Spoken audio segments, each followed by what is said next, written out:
The cruelest part isn't going broke. It's realizing you only mattered when you were useful.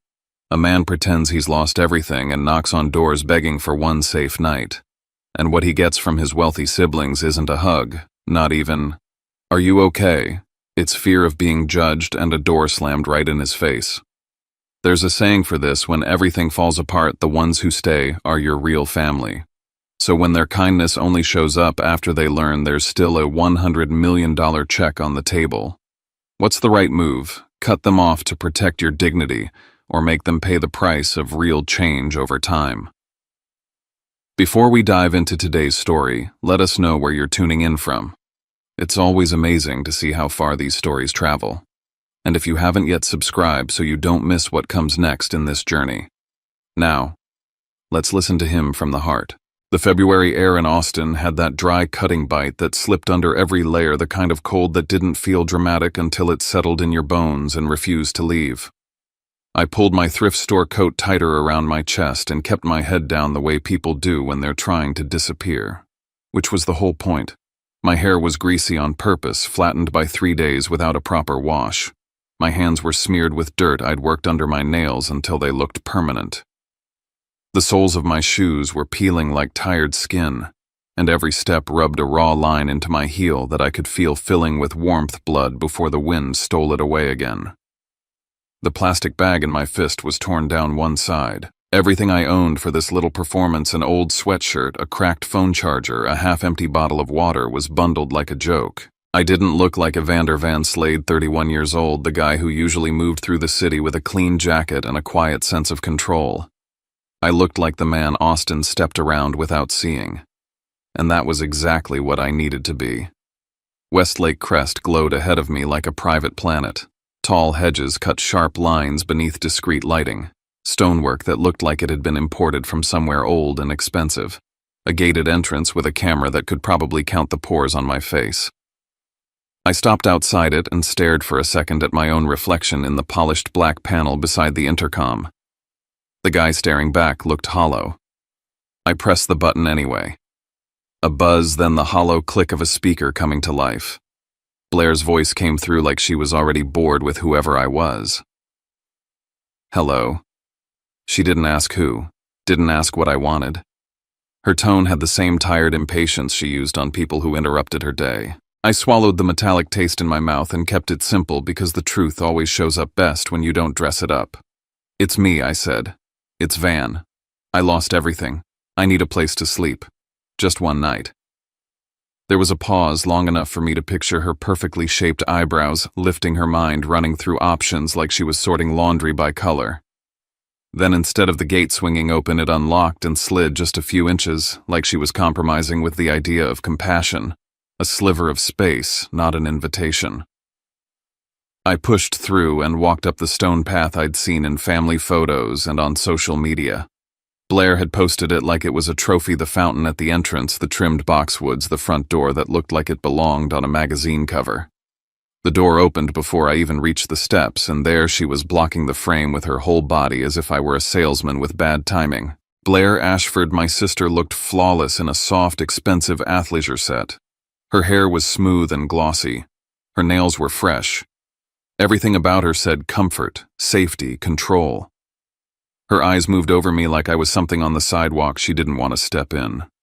"Van," she said, dragging my name out like it was embarrassing to say. "What are you doing here?" It wasn't concern. It wasn't shock. It was annoyance, like I'd shown up at the wrong restaurant without a reservation. "I told you," I said, keeping my voice steady. "I lost everything. The accounts, the assets gone. I've been on the street. I just need one night. I'll sleep anywhere. Garage. Laundry room. I don't care." Her gaze flicked past me over my shoulder toward the neighboring driveways, toward the quiet street, toward the invisible audience she was always managing.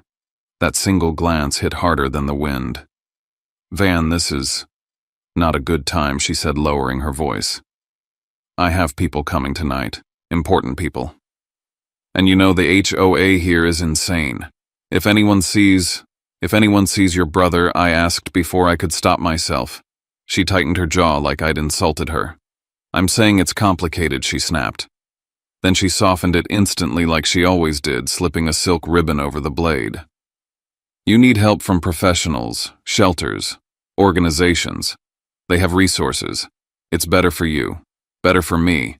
Not better for her reputation at the club. Not better for her perfect little image. I'm not asking you to solve my life, I said the words scraping out of my throat. I'm asking for a roof. One night. Blair didn't move. She didn't step aside. She held her position like the doorway was a border she had to defend. Van, she said, and there it was, her real fear. Not for me. For herself. If you're really like this, people will talk. I stared at her. At the warm light behind her. At the clean, quiet world inside her 6-bedroom house. At the fact that I could smell something like vanilla candle wax drifting from her entryway. I took one step forward. She took one step back and narrowed the opening with her body. There are shelters, she said quickly. There are hotels. Cheap ones. I can Venmo you something if you need it, but you can't stay here. And then she did it. She closed the door, not gently, not with sadness, with the same clean finality you use when you're done with a conversation. The slam echoed down the street, sharp and humiliating. The deadbolt turned metal, sliding into place like a verdict. I stood there a second longer than I should have, looking at the door like it might reopen if I stared hard enough. It didn't. I walked away with my face burning and my hands shaking, and the worst part was realizing how smooth she'd been, how practiced, like she'd rehearsed the exact tone for rejecting the kind of person she never planned on becoming. 2 miles later, my shoes were wet inside. My heel felt like it was split open. My stomach had shrunk into a hard knot that made me dizzy when I stood too fast. Glass-lined district rose up around me in cold angles and reflective windows. Graham's place was all steel and glass, the kind of architecture that looked impressive in the daylight and empty at night. It matched him. I rang the bell and waited. The door opened almost immediately. Graham's face went through a flash of shock. Van, he said, like he'd stepped into a glitch. For half a heartbeat, I thought maybe he'd be different. Then his eyes darted left, then right, checking the street. He leaned closer and lowered his voice. Get in. Quickly. He pulled me into the foyer and shut the door behind me like he was hiding evidence. Then he stopped. He didn't usher me deeper into the house. He didn't offer water. He stood in front of me with his arms crossed, leaving a careful distance between us like poverty could rub off. What happened to you, he asked. I gave him the same line I'd given Blair. Simple. Brutal. I lost everything. I need a place to sleep. One night. Graham's face tightened, not with grief, but with calculation. I watched it happen in real time. The mental math, the risk assessment, the list of consequences. He exhaled like I'd handed him a problem he didn't have time for. Van, I can't have this, he said. I have a professional image, patience, people who talk. If anyone finds out my brother is showing up like this, as if I'd chosen it. Are you serious? I asked, and my voice came out raw. I'm asking for one night. He reached into his pocket and pulled out a sleek wallet, expensive leather, the kind you buy because it signals something. He peeled out a couple bills and held them toward me without stepping closer. Here, he said, 50. Go get a cheap motel room, shower, eat something. When you're presentable, we'll talk. The bills hovered between us like a wall. I stared at the money. $50. That was what my brother's discomfort cost. I didn't take it right away. I looked at his face instead, searching for the kid who used to beg me to come to his soccer games, the one who used to crawl into my bed during thunderstorms. I searched for anything that looked like shame. Nothing. Graham, I said quietly, do you even hear yourself? His jaw clenched. Don't do this. Don't do what I snapped. Be your brother. Ask you to act like a human being. His eyes hardened. I'm giving you help. You're paying to get rid of me, I said. For a fraction of a second, something flickered, irritation maybe, or guilt. Then it vanished under the same polished armor he wore everywhere. I have limits, he said flatly, and I have to be up early. I can't deal with this right now. I took the 50, not because I needed it, because I needed proof that this moment was real, that my mind wouldn't soften it later into something easier to forgive. Graham opened the door and gestured out like a bouncer. "Take care of yourself," he said, already stepping back into his warm house. Already done. The door shut before I even reached the bottom step. No deadbolt sound this time. He didn't even bother to make sure I walked away safely. I stood under the yellow light of his porch fixture, the crumpled bills in my fist, and I understood something that made me feel colder than the night air. The test had started answering me, not with hesitation, not with confusion, with speed, with ease. They didn't reject me because they didn't recognize me. They rejected me because rejection was a reflex. Because they'd built a life where people like me right now, were an inconvenience to be handled and erased. I walked until the glass and steel disappeared behind me, and the neighborhoods changed. The streets got narrower, the cars got older, the lawns weren't sculpted into perfection. They were lived in, real. East Austin wasn't trying to impress anyone. Somewhere ahead past the last of the boutique bars and the new condos was a small working-class street where my half-brother lived.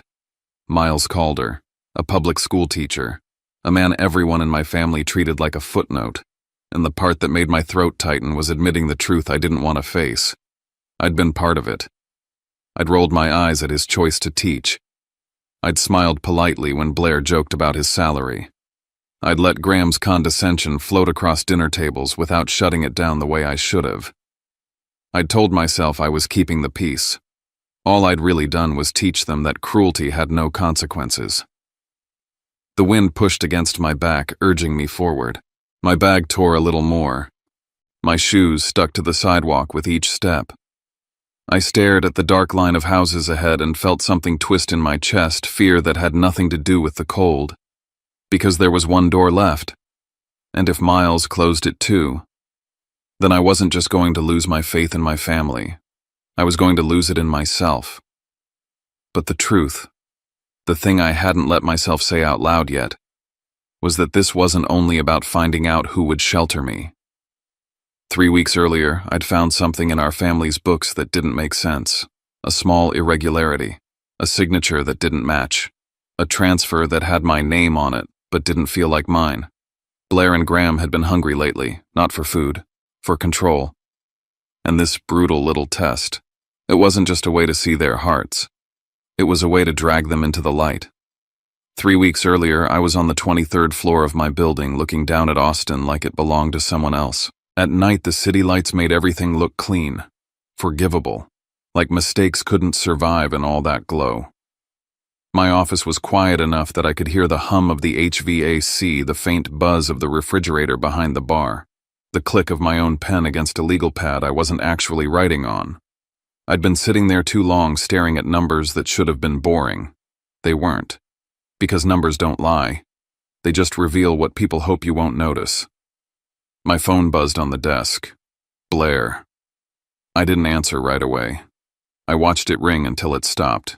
Then she texted like she always did, short, confident, like I was a service she paid for. Need $85,000. Kitchen remodel went over.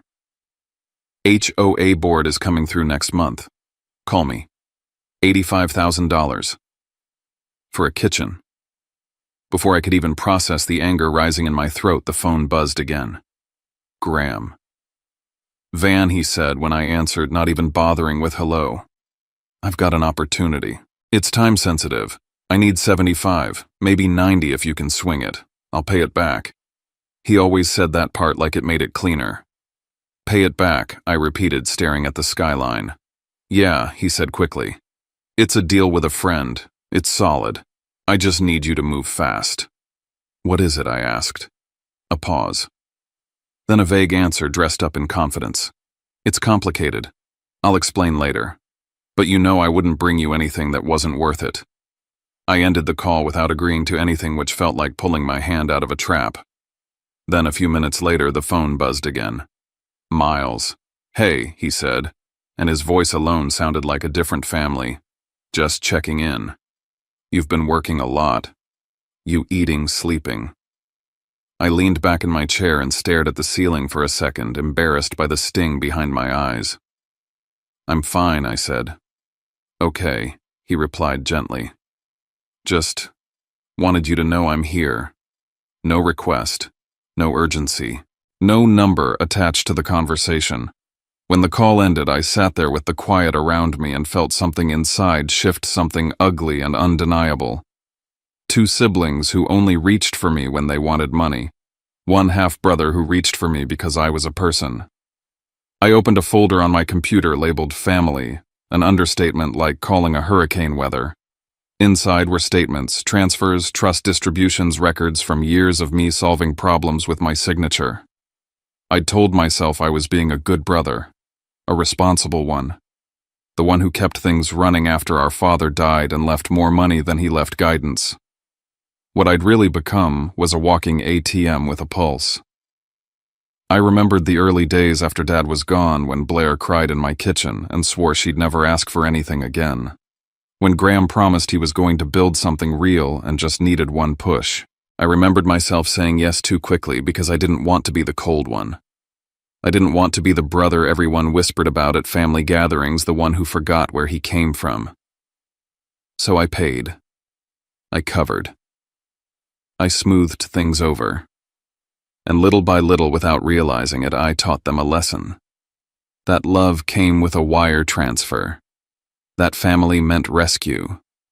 That if they wanted something, all they had to do was call my name. I rubbed my eyes and looked down at the most recent report. A list of disbursements. A clean set of numbers that should have matched my memory. One line didn't. It wasn't huge in the grand scheme. Not compared to the kind of money we moved every quarter. But it was wrong in a way that made my skin go tight. A transfer with my name tied to it, an authorization that looked like mine at a glance, but the signature block had a slight slant I didn't use. The request path didn't go through the usual channels, and the destination was an account I didn't recognize. I stared at it until the room felt smaller. Then I thought about the last family dinner at Blair's house. The way Miles had sat slightly apart, not because he was shy, but because the air around the table made him an outsider. Miles, my half-brother, Dad's son from a relationship before he married our mom. The truth that our family treated like a footnote when it was convenient, and like a stain when it wasn't. Blair had laughed about Miles's salary. Must be nice to have summers off, she'd said, like teaching was a hobby. Graham had chimed in. He could have done more with his life. Dad would have wanted that. Miles had smiled politely, the kind of smile you develop when you've learned arguing doesn't change the room. Elena, his wife, had reached under the table and squeezed his hand. She wore a simple ring, no diamonds, no flash. She had warm eyes and working hands, and Blair talked over her like she wasn't there. I'd watched it happen. And most of the time, I'd stayed quiet. I told myself it wasn't my job to fight every battle, that if I kept things calm, the family would stay together. Now I saw it for what it was, permission. My silence had been a signed document. The next day, I called Camden Rourke. Camden wasn't family. That was why I trusted him. He was the kind of lawyer who didn't raise his voice. He just asked questions that cut through denial. He'd been with me through acquisition settlements, ugly contracts. He knew how people looked right before they tried to take something that wasn't theirs. He met me in my office late that night, coat still on, hair slightly messy, like he'd come straight from another crisis. "What's going on?" he asked, settling into the chair across from me. I slid the statement toward him. "I think something's off." Camden studied it without reacting, but his eyes sharpened. "This signature isn't you," he said after a minute. "I know." He tapped the page once. "This could be clerical. It could be a mistake. It could be Blair," I said. Then, after a beat, "or Graham." Camden didn't flinch at the names. He just looked at me like he was measuring the weight of what I was about to do. "What do you want to do?" he asked. I didn't answer immediately.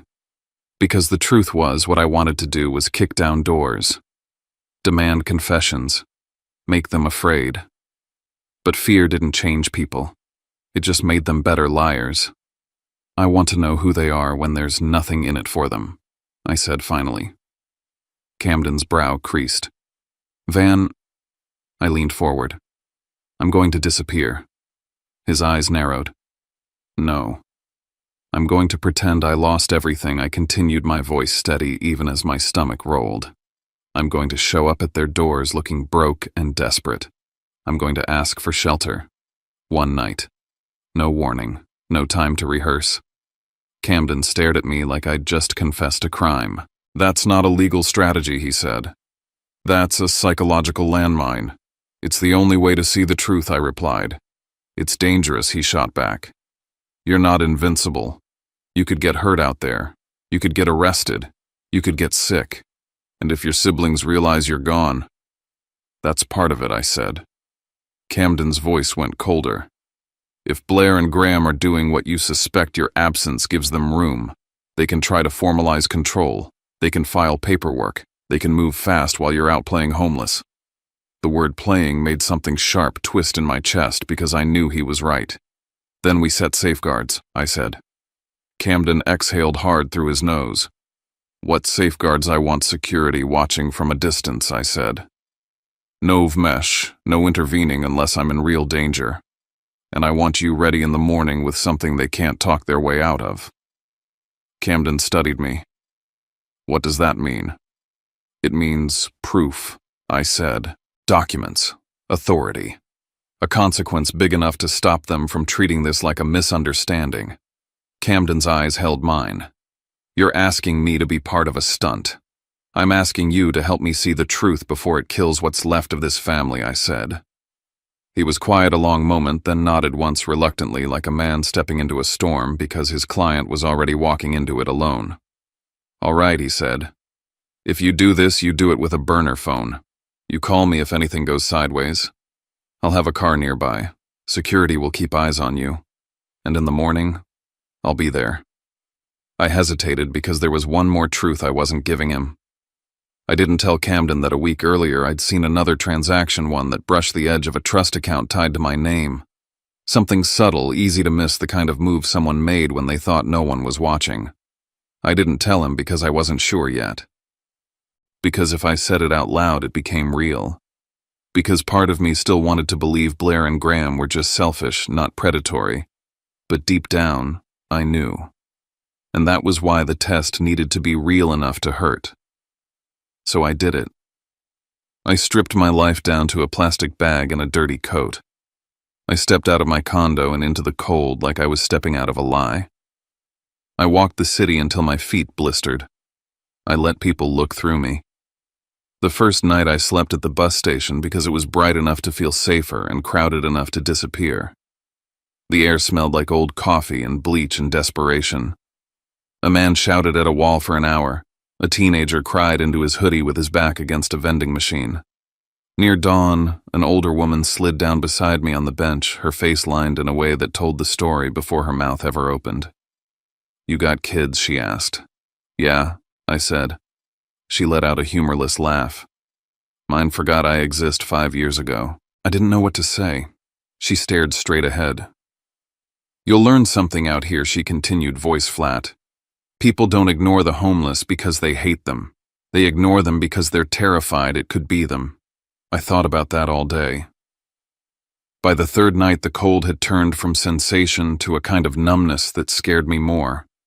My hands shook even when I wasn't afraid. My stomach hurt in a steady, dull way that made food feel like a dream. And still I kept going. Because I needed to know. I needed to know if Blair and Graham loved me as a brother, or only as a resource. I needed to know if Miles, my half-brother, the one I'd failed by staying quiet, would do what they wouldn't. And I needed to know whether the thing I'd found in those financial records was the start of something uglier. Camden had been right. My disappearance was a double trap. I was testing them, and if they were who I feared they were going to test how easy it would be to erase me. That was why after Blair's door slammed and Graham's $50 handshake ended, I didn't go back to warmth. I headed east, toward the last door, toward Miles Calder's small house in Juniper Flats. And as I walked through the thinning night, one thought kept cycling through my head like a warning siren I couldn't turn off. If Miles opens the door, I'll learn who still has a heart. If he doesn't, Then I'll learn something worse. I'll learn I built a family where love doesn't live anymore. And when I reached the block where his streetlights were dimmer and the houses sat closer together, I slowed down my throat, tight my hand already lifting toward the doorbell. Because now the test wasn't theoretical. Now it was personal. Now it was going to decide what was left of me. Juniper Flats didn't announce itself the way Westlake Crest did. No polished stone walls, no cameras tucked into sleek black panels, no gate that decided who deserved to exist on the other side. It was just a working-class street in East Austin with uneven sidewalks, tired porch lights, and a few cars that looked like they'd been repaired more times than replaced. A wooden fence leaned at the kind of angle you only notice when you've spent your whole life around things that don't lean. Someone had a wind chime on a porch that sounded like it had been there since before the neighborhood started changing. Miles's house sat halfway down the block, small one-story paint, a little faded with a narrow strip of yard out front. The yard wasn't manicured. It was cared for. There were winter-hardy flowers clustered near the steps, and even in the cold, something about them felt stubbornly alive. My hand hovered over the doorbell. I didn't know what scared me more, him turning me away, or him letting me in and proving that I'd been wrong about who the real family was all along. Before I could lose my nerve, I pressed it. Footsteps, quick light. The latch clicked. Elena opened the door first. Her hair was pulled back like she'd been moving all day, even though it was late. She wore a worn sweater and soft pants, the kind of clothes that didn't pretend to be anything. Her face changed the second she saw me, eyes widening, mouth parting, a hand going straight to her chest like her body reacted before her thoughts caught up. Van, she breathed like my name belonged in her house more than I did. And then, without looking over my shoulder, without scanning the street for witnesses, she reached out, gripped my arm with both hands, and pulled me inside. "Oh my God," she said, voice shaking. "What happened to you? You're freezing." Warmth hit me like a wave. Not just heat smell, sound life. A small kitchen light on. A faint scent of soup and laundry detergent. The hum of a cheap heater working overtime. It didn't feel impressive. It felt real. "Elena," I started, but my throat locked up. Words didn't fit right in the doorway after what Blair and Graham had done to me. She was already calling into the house. Miles, get in here now." Miles appeared from the hall in a gray t-shirt and old jeans, like he'd been folding something or grading papers. The moment his eyes landed on me, his whole body shifted. He didn't stand there deciding what my presence might cost him. He moved. He crossed the room in 2 steps and put his hands on my shoulders, then my arms, checking me like he expected bruises, like he was looking for damage the way a teacher looks for injuries on a kid who's been quiet too long. "Van," he said, and his voice cracked on my name. "What the hell, are you okay? Did someone hurt you? Where have you been?" I shook my head, trying to keep the story simple the way I'd rehearsed it. I lost everything. I don't have anywhere to go. I just need a place to sleep. One night. Miles didn't ask why I'd made the decisions I supposedly made. He didn't ask how it would look. He didn't ask who might find out. He said, "You're staying here." Just like that. Elena was already moving, pulling a blanket off the back of a chair and draping it over my shoulders. The fabric was soft, a little faded, and it smelled like clean warmth. "Sit," she ordered, gently guiding me toward their couch. It was small and a bit worn, with a patch on one arm where the fabric had thinned from too many years of use. When I sat, my legs finally gave in like they'd been holding me upright on spite alone. Miles crouched in front of me, eyes locked on mine. "Tell me what you need." I swallowed. "I just needed a roof." "You got it," he said. "You're safe here." Elena disappeared into the back of the house and returned with towels and a change of clothes that had Miles's shape in them, sweatpants, a sweatshirt. "Hot water takes a minute," she said, already turning toward the bathroom like she was in charge of the crisis. "But you're getting a shower. Your hands are like ice." I stared at them, at this simple, immediate care, and something inside me buckled. Not because it surprised me that they were kind, because it forced me to remember every time I'd been less kind than this. The shower was small, The tiles chipped the curtain patched. The water sputtered, and then finally ran hot. I stood under it until the heat stopped hurting and started feeling like I belonged in my own skin again. I didn't cry in there, not yet, but my throat burned like I might. When I came out, my old clothes were folded in a pile like Elena didn't want to insult me by throwing them away. Clean clothes waited on the bed, Miles. The fabric hung loose on me, but it was dry, soft, human. The kitchen table was barely big enough for four, and Elena set a bowl in front of me like it was an offering vegetable soup toast and a cup of coffee that smelled cheap and honest. Nothing fancy, nothing curated for an image, just food. I ate like I hadn't eaten in years, and in a way I hadn't. Not this. Not something given without a price tag. Miles sat across from me, elbows on the table, watching me. Not with pity, but with that quiet focus teachers have when they're trying to understand what a person isn't saying. Elena leaned against the counter, arms folded, eyes soft. She watched Miles as much as she watched me, like she was tracking the heartbeat of her home. When the bowl was empty, Miles started talking the way he always did about his students. A kid who came in every morning pretending he wasn't hungry, and how Miles had started leaving granola bars on his desk like it was an accident. A girl who hated reading because she'd been told she was bad at it, and how she'd finally read a full paragraph out loud that day without stumbling. His eyes lit up when he spoke, and it hit me with a strange clarity. Blair and Graham measured their days by upgrades and deals. Miles measured his by small miracles. Elena smiled when he talked about the kids, then added her own details like she was stitching their life together out loud, how they stretched meals by buying frozen vegetables in bulk, how she picked up extra cleaning shifts when the car needed repairs, how the flowers out front weren't expensive ones, just hardy ones that didn't mind being overlooked. Everything in their house had a story that wasn't about status. It was about survival, about choice. When I tried to protest about the sleeping arrangements, Elena shut it down with a look. "You're taking the bed," she said. "End of discussion." Miles nodded like it was obvious. "We'll take the couch." "I can take the couch," I insisted too quickly. "I'm fine." "I don't." Elena stepped closer, her voice lowering, softer but somehow firmer. "Van, your family. Family doesn't leave you on a couch when there's a bed." The word family landed like a stone in my chest. Later, when they thought I was asleep, the thin walls did what thin walls always do. I lay in the small bedroom staring at the ceiling, listening to the house settle. The sheets smelled like detergent and lavender from a cheap air freshener. The room wasn't big, but it held peace. In the living room, I heard Miles's voice, low, strained.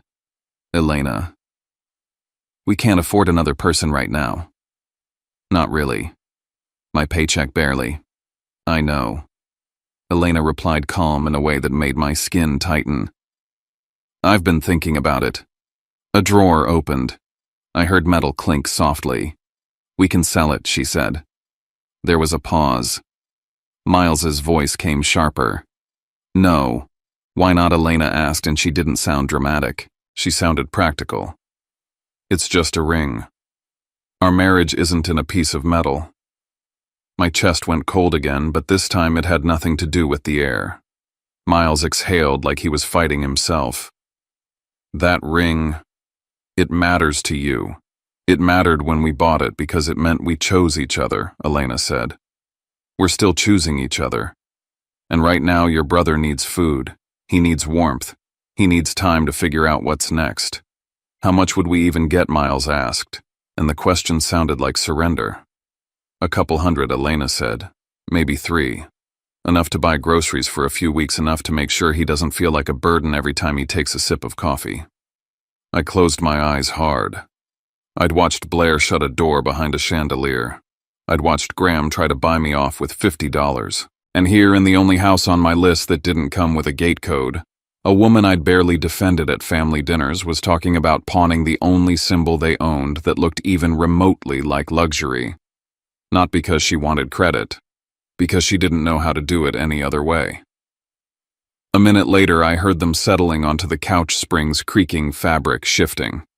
Miles apologized under his breath for how uncomfortable it was. Elena brushed him off with a quiet laugh. "It's fine," she whispered. "Just think about him sleeping warm." Those words made my throat sting. I turned onto my side and stared at the dim outline of the room. In the corner, a small framed photo sat on a dresser, Miles and Elena on their wedding day. Nothing extravagant, but their smiles were the kind you couldn't purchase. And as I lay there listening to their breathing through the wall, another thought pushed through the shame and exhaustion.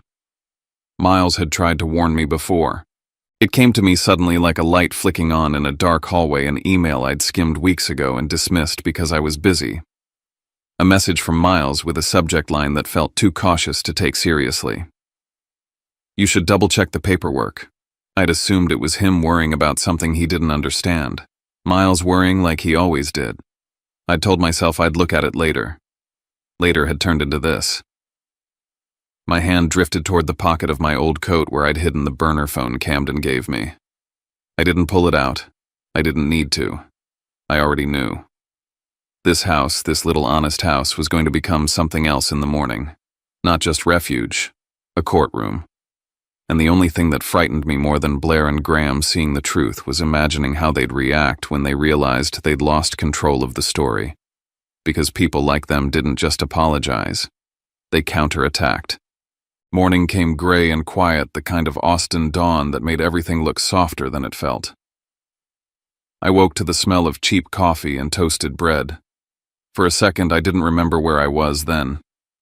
The couch springs creaked in the living room and reality settled back into my body. Elena was in the kitchen, moving with the steady rhythm of someone who learned long ago that panic doesn't change what needs doing. She poured coffee into mismatched mugs. One of them had a chipped rim. She didn't care. Miles stood near the door, tying his shoes, a lunch bag in hand. The kind of lunch bag teachers carry when they refuse to spend money on themselves. He looked tired in that way. Good people get tired wearing responsibility like a second skin. When his eyes met mine, his face softened. You sleep okay, I did, I said, and it was true. I'd slept in a bed that wasn't mine, and felt safer than I'd felt in my own condo in weeks. Miles stepped closer and squeezed my shoulder. You're gonna be all right. We'll figure it out. The way he said it, like we was automatic, made my chest tighten again. Elena watched us from the kitchen, one hand resting on the counter. Her gaze wasn't suspicious in a harsh way. It was attentive, calm, like she'd been listening to the spaces between my words since the moment I stepped through her door. Miles glanced at the clock. I gotta go early, he said. I have to set up before the kids get there. He hesitated like he didn't want to leave me. Elena gave him a small nod. Go. I'm here. Miles looked back at me. Eat, he said. Don't argue. And don't go anywhere. Just be. Then he left and the door clicked shut behind him. The house felt different with him gone. Quieter. Tighter. Elena slid a mug toward me across the table. Coffee, she said, sitting down slowly like she was choosing the moment. It's not good coffee, but it's hot. I wrapped my hands around it. The warmth seeped into my fingers. She didn't talk right away. She let the silence sit until it became impossible to pretend it wasn't intentional. Then she said gently, Van, can I ask you something? I forced a small smile. Sure. She held my gaze. Why did you walk to those houses? The question wasn't accusing. It was precise. I blinked. What do you mean? I mean, she said, voice steady. If you were really in trouble, if you really lost everything, most people don't walk around like that, knocking on doors. They call someone. They call a friend. They call a lawyer. They call a bank. They call anyone. But you walked. My grip tightened on the mug. Elena continued, still calm. And your story has gaps. Not the kind that come from trauma, the kind that come from someone choosing what to reveal. I stared down at the coffee, watching it tremble slightly because my hands weren't as steady as I wanted them to be. She leaned in a fraction. You sit like someone who's used to being in control, she added softly. Even when you're exhausted. You listen to sounds outside like you're tracking them. You don't flinch the way most people do when they're truly panicked. You manage yourself. I swallowed. The burner phone in my coat felt heavier than it should have. Elena didn't reach for it. She didn't push.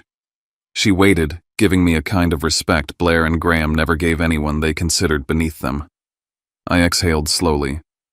"You're right," I said, and the words tasted like defeat and relief at the same time. "I'm not telling you everything." Elena's expression didn't change, I figured. I let out a humorless laugh. "Of course you did." She lifted one shoulder slightly. "I clean offices. People talk when they think you're invisible. You learn to read what matters." The shame hit me fast. Not because she was wrong, because she was right, and I'd spent years ignoring that kind of intelligence. "I'm not completely broke," I admitted. "And this isn't just what it looks like." Elena nodded once. "Okay." I hesitated, then said I needed to know something. About my family. Her eyes softened, but she didn't let me off the hook. "And you decided the best way to know was to show up looking like the world forgot you." I didn't answer. My silence answered for me. Elena took a sip of coffee, then said quietly, "I suspected last night." My head snapped up. "You did?" She nodded. Not in a neat way. More like something didn't line up. The way you spoke, the way you watched the room, the way you reacted when Miles mentioned money. People who've truly lost everything don't talk about it like they're reading a script. They talk like it's eating them alive. My throat tightened. "But I opened the door anyway," she continued. "Because even if you were lying, the right response to someone asking for shelter isn't a locked door, it's compassion." That sentence knocked the air out of me. I'd walked into this thinking I held the moral high ground because I was the one testing people. Elena had stepped over the whole test and landed on something cleaner, doing the right thing without needing proof that it would be rewarded. I rubbed my face with my hands. "I didn't want to use you," I said, voice rough. "I didn't want you to feel like you were part of my plan." Elena's gaze sharpened slightly. "Then don't." The words were simple, but they carried weight. I reached into my coat pocket and pulled out the burner phone, placing it on the table between us like a confession. The screen lit up with a notification I hadn't checked yet. Camden. I unlocked it with shaky fingers and read the message. "Van. We got a request while you were off-grid. Verification of status. Also an attempt to change signing authority on a trust-adjacent account. Not enough to accuse anyone yet. But it's movement.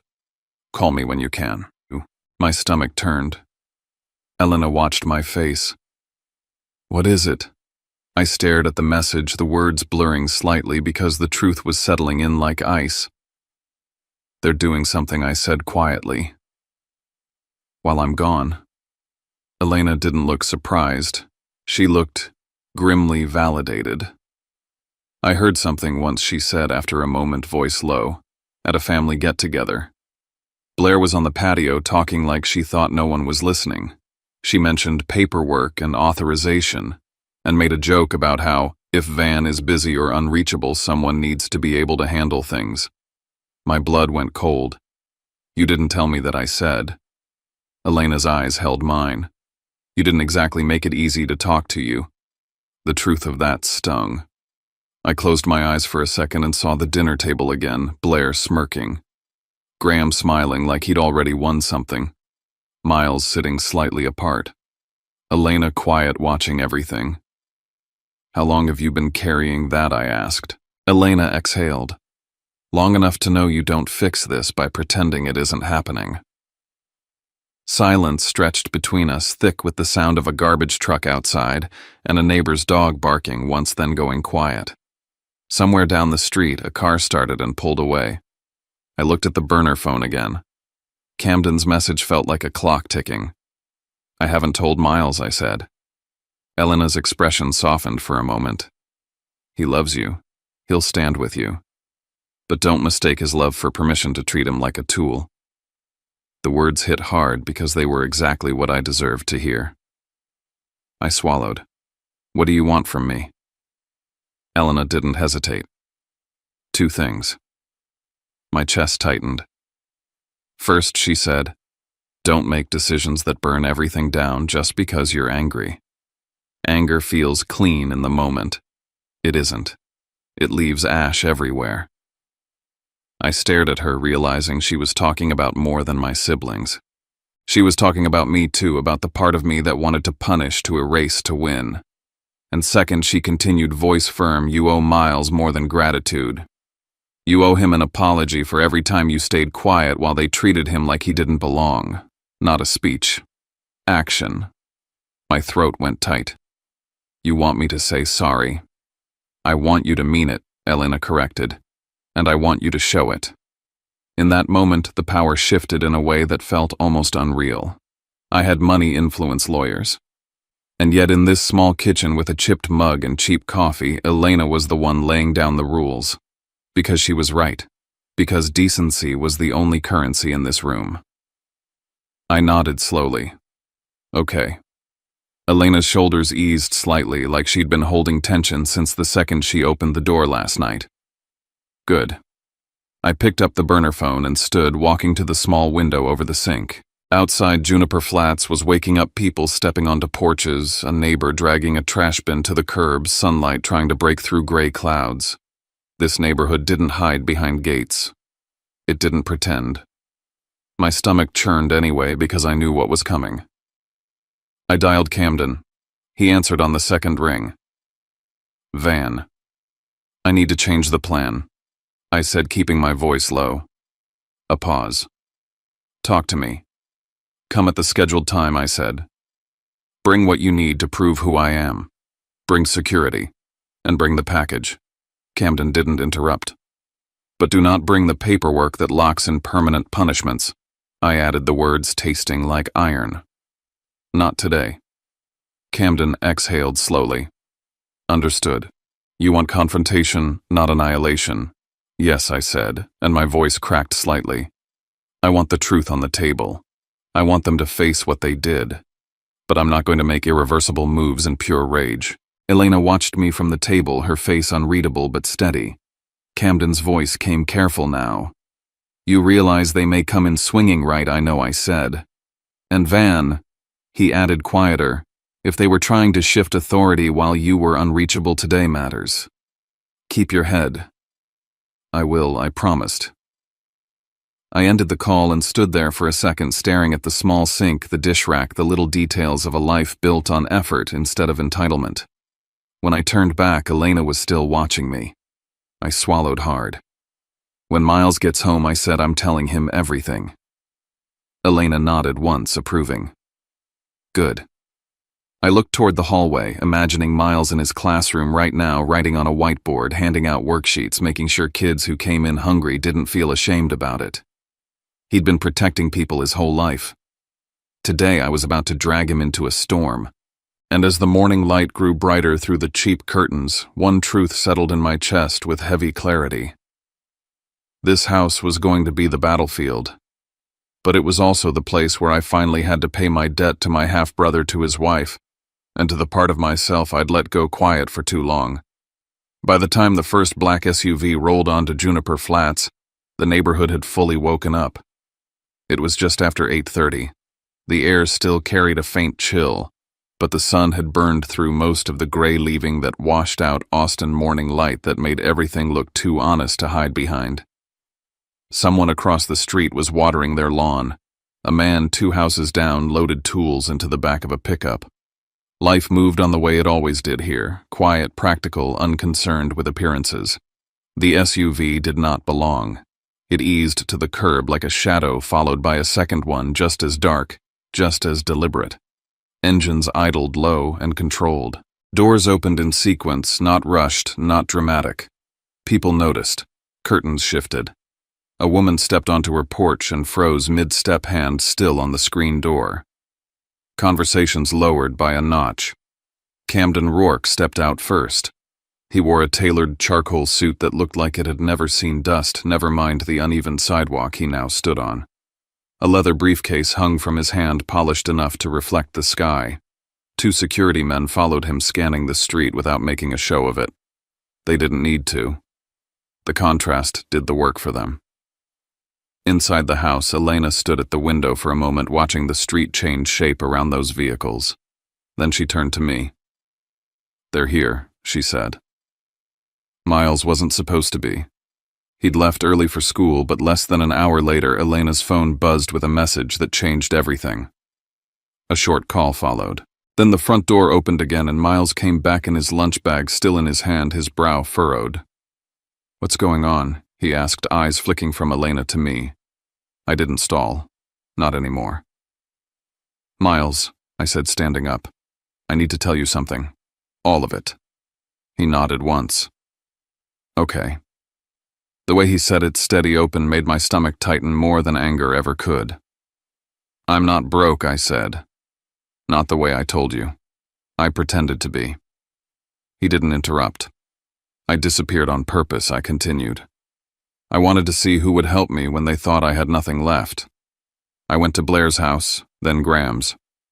Miles's jaw set, but he stayed silent. "They turned me away," I said. "Blair wouldn't let me in because she was afraid the neighbors would see. Graham gave me $50 and told me to clean myself up before we talked again." Miles finally looked away, not in disbelief, but in pain. "Jesus," he said quietly. "I know," I replied, "and I know how this sounds. I know it's messed up. But there was more. I found irregularities in the family accounts. Things that didn't make sense. I thought, if I vanished, I'd learn who cared about me and whether anyone would try to move things while I was gone." Miles rubbed a hand over his face, then looked back at me. "Are you safe?" That was his first question. Not how much money was involved. Not what this meant for him. Not why I'd done something so extreme. Just whether I was okay. "Yeah," I said, and my voice cracked. "I am. Because of you." He exhaled slowly and nodded, absorbing it. "You must have been desperate," he said. "Not accusing, just stating a fact." "I was," I admitted. "And I'm sorry, for lying to you, for putting you in this position." He didn't respond right away. He walked to the table, set his lunch bag down, and leaned back against the counter. "Do you remember that message I sent you a few months ago?" he asked. I frowned. "What message?" Miles met my eyes. "About the paperwork." The memory hit me like a delayed punch, a cautious text, a short email I'd skimmed and mentally filed under things to deal with later. "I do," I said quietly.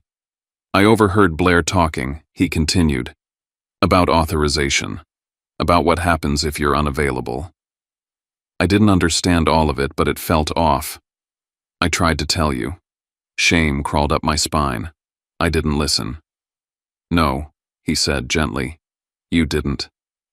The weight of that settled between us, heavy and undeniable. A knock came at the door, then measured professional. Elena opened it, and Camden stepped inside, followed by security, who remained just inside the threshold, present but unobtrusive. The living room shrank.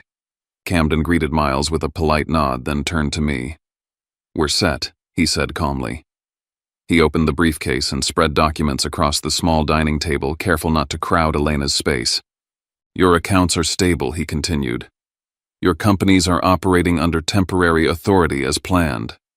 However," he slid one page forward, "during your absence there was an inquiry, a request to verify your status, and an attempt to initiate a change in signing authority related to a trust-adjacent account." Miles stiffened. Elena's eyes narrowed. "Do we know who made the request?" I asked. Camden shook his head. "Not definitively. But the timing is notable." Elena crossed her arms.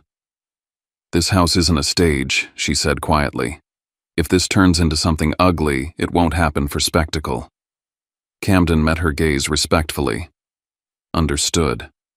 I felt the pull in my chest again, that urge to let anger take the wheel, to let this become punishment instead of reckoning. But Elena's words from earlier echoed in my head. Truth had to have a purpose. Camden closed the folder and looked at me. "There's something else," he said. He reached into the briefcase and removed a sealed envelope and a thick packet of documents. "The financial instrument is one thing," he said. But these outline your ownership, the structure of the trust, and the clauses that trigger immediate restriction if interference is detected. The stakes rose in the room like pressure before a storm. Before I could respond, Miles spoke. "When they get here," he said, voice firm, "don't change." I looked at him. "What, don't dress up," he clarified. "Don't suddenly look like the version of you they respect. Let them see exactly who they turned away." Elena nodded. They should face what they were afraid of. I glanced down at the borrowed clothes, the worn sneakers, the absence of polish. "Okay," I said. Camden checked his watch. "They've been notified," he said. "They're on their way." My heart began to pound, not with fear, but with the weight of what was about to be exposed. Outside engines approached. At exactly 10 o'clock, the sound of luxury cut through Juniper Flats. A silver Mercedes pulled to the curb, followed closely by a BMW. The street seemed to hold its breath. A neighbor across the way paused mid-conversation. Someone else pretended to adjust a mailbox while watching openly. Blair stepped out, first sunglasses on, posture rigid. Graham followed, irritation written into the set of his jaw. They walked up to the house like they were doing a favor. Blair knocked once, sharp and impatient. Elena opened the door. The moment Blair saw Camden inside, flanked by security, something shifted in her expression. The casual disdain faltered, replaced by something tighter. "What is this?" she asked, stepping inside anyway. Her eyes swept the room, taking in the smallness, the mismatch of furniture, the lack of anything she could anchor her superiority to. Graham's gaze landed on me. He scoffed. "You're still doing this," he said. "What is this, some kind of stunt?" I didn't stand. I didn't adjust my clothes. I stayed exactly where I was. "I came to your door," I said evenly. "Cold. Hungry. Asking for one night. You both turned me away." Blair crossed her arms. "We thought you were being scammed. You could have been lying." "I was lying," I said, "about being broke. But you didn't know that. You thought I was just another person without anything to offer." Graham snorted. "This is manipulative. You disappear, then show up looking like this to test us. That's not normal, Van." "You didn't fail because you didn't recognize me," I replied. "You failed because of how easily you dismissed someone you thought didn't matter." Blair's face tightened. "That's not fair." Camden cleared his throat, a subtle sound that cut through the room. Blair turned on him instantly. "Who are you, and why are you here?" Camden met her gaze calmly. "I represent your brother." Her tone shifted immediately. "Does this affect anything legally, I mean?" The speed of the pivot said everything. Graham laughed harshly and turned to Miles. "Of course you let him stay here. What did you think was going to happen? That he'd thank you with a check?" Miles didn't respond. Elena did. "If we wanted money," she said quietly, "we wouldn't have talked about selling our wedding ring." The room went silent. Blair's mouth opened, then closed. Camden placed a document on the table. "There were attempts to access accounts while Mr. Slade was unreachable," he said. "We're not assigning blame yet. But we are asking questions." Blair looked at Graham. "What is he talking about?" Graham stiffened. "I didn't do anything." "You knew about this," Blair pressed. The crack between them widened, visible and sharp. Camden closed the folder and looked at both of them. "Before we discuss next steps," he said, "there are things you need to understand about who your brother is and what he controls." I watched fear finally replace arrogance on their faces. Not fear of hurting me. Fear of losing what they assumed was theirs. And as Camden reached for the envelope in his briefcase, I realized something with unsettling clarity. This wasn't about revenge anymore. It was about whether any of us would leave this room as the same people who entered it. Camden waited until the room finished arguing with itself. Voices overlapped, accusations circled, explanations collapsed into excuses. Blair paced. Graham stood rigid near the wall, jaw-tight, eyes darting between Camden and me like he was calculating angles that no longer existed. Then Camden raised one hand. "Enough," he said, not loud, certain. The room obeyed. He set his briefcase on the small dining table, the cheap wood creaking softly under the weight. That sound so ordinary somehow made what followed hit harder. Camden opened the case. He took out the first folder and placed it flat on the table, sliding it toward the center so everyone could see. This, he said, is the current ownership and control structure of Mr. Slade's assets. Every company, every holding, every trust-connected vehicle. Blair leaned forward instinctively. Graham didn't move. Camden placed the second document on top of the first. These are verified statements from the last 90 days, he continued. Operations liquidity revenue. There has been no collapse, no bankruptcy, no distress. The words settled like dust after an explosion. Then Camden paused. He reached back into the briefcase and removed a single object sealed inside a clear sleeve. A check, not a copy, not a summary, the real thing. $100 million. No one spoke. I stayed where I was, still wearing Miles's sweatshirt, still looking like the version of myself they had refused to shelter. I didn't reach for the table. I didn't acknowledge the number. Blair did. Her eyes locked onto the check before she looked at me. Her breathing quickened, shallow and uneven. Graham reacted differently. He stepped closer, voice sharp. This is legitimate, right? This isn't some stunt. Camden met his stare. It is legitimate, and it is only one part of what your brother controls.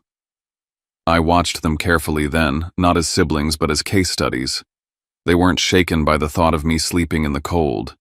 They were shaken by the confirmation that I never needed to. Camden continued, pulling out one final document. There's an additional provision you should be aware of, a protective clause. In the event of unauthorized attempts to access, verify, or modify control, while Mr. Slade is unavailable, access is frozen and an inquiry is triggered. He tapped a date on the page. The request made during his disappearance falls within that window. The room tightened. Blair turned toward Graham slowly. What did you do? I didn't, he started, then stopped himself too late. I mean, I didn't change anything. Camden's gaze sharpened. Who provided the identifying information for the request? Silence stretched. Not the quiet of innocence, the quiet of exposure. I leaned forward then, not to point at the check, but to say the one thing that mattered more. Last night I said they talked about selling their wedding rings. Everyone looked at me. Miles and Elena, I continued. They were worried about food, about making sure I ate. Elena opened a drawer and laid them out on the table. They knew they'd get a few $100s at best. Elena didn't look embarrassed. She looked steady. If I really were who you thought I was, I asked Blair and Graham, would you have let me freeze so you could keep your image intact? Blair shook her head quickly. I'm sorry, she said. I panicked. I thought it was a scam. Elena spoke calmly, cutting through the performance. You didn't ask if he was hungry. You didn't ask if he was cold. You checked the street. Blair's mouth opened. No words came. Graham turned defensive fast. This is ridiculous. You're making it sound like we're villains. He manipulated us. Miles stood up. He didn't raise his voice. You've spent years acting like my life was a mistake, he said. Like my job made me small. Like marrying Elena was settling. But if that man on the porch hadn't been our brother, you would have done the same thing. The room felt smaller. I don't want his money, Miles continued. I want you to understand what you did. I closed my eyes for a moment, then opened them. I prepared the paperwork to cut you both off today, I said plainly. It's ready. Blair's face drained of color. But I'm not signing it, I continued. Not today. Elena's earlier words echoed in my mind. About weapons, about purpose. This isn't forgiveness, I said. It's a boundary. And a clock. Camden nodded. The conditions will be formalized. I looked at Blair and Graham one last time. This is the last time I stand in front of you with an open door. By late morning, the street outside Juniper Flats had returned to something resembling normal. The SUVs were gone. The luxury cars pulled away quietly, no doors slammed, no last words shouted. Neighbors drifted back inside. Curiosity faded. Inside the house, the air felt different. Lighter. Raw. Camden sat at the table with his laptop open, drafting language with careful precision. "This will be an addendum," he explained. "Legally binding. Time-bound. Enforceable." He read through the conditions slowly. 36 months. Verified family therapy attendance. Documented volunteer hours with organizations serving unhoused communities. Direct apologies face-to-face without deflection. No unsupervised access to accounts or instruments. No financial bailouts. Then Elena spoke. "One more thing," she said. Camden looked up. "He has to be in it too," she said, nodding toward me. "No more using money to avoid discomfort. No more disappearing instead of talking." I didn't hesitate. "Put it in," Camden typed. When the document was complete, signatures followed, one by one. No ceremony, just ink. I turned to Blair and Graham. "The allowances stop now," I said. "If you want something, you earn it. The same way everyone else does." Graham opened his mouth to negotiate. Camden shut that door instantly. "This isn't a transaction," he said flatly. I didn't hand Miles a check. Instead, I told him about the house near his school, about the classroom fund, about clearing the debts quietly. "This isn't payment," I said. "It's recognition." Then I faced Elena. "I failed you," I said. "Every time I stayed quiet, every time I let you be diminished. I was wrong." She nodded once. "We'll see," she said. With time.